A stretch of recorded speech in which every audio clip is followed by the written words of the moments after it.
لمحات من كيمت مع إسلام مكرم. تعالوا نسمع الحكيم آني بيقول إيه لابنه.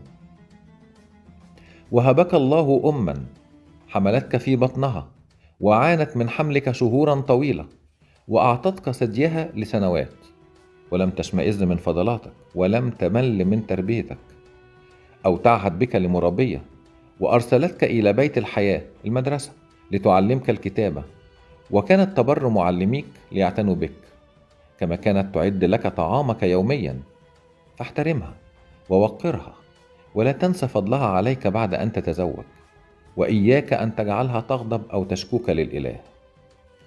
اجزل العطاء لأبيك وأمك وضاعف لهم كمية الطعام والشراب، ولا تهملهم أبدا حتى يعاملك ابنك بالمثل.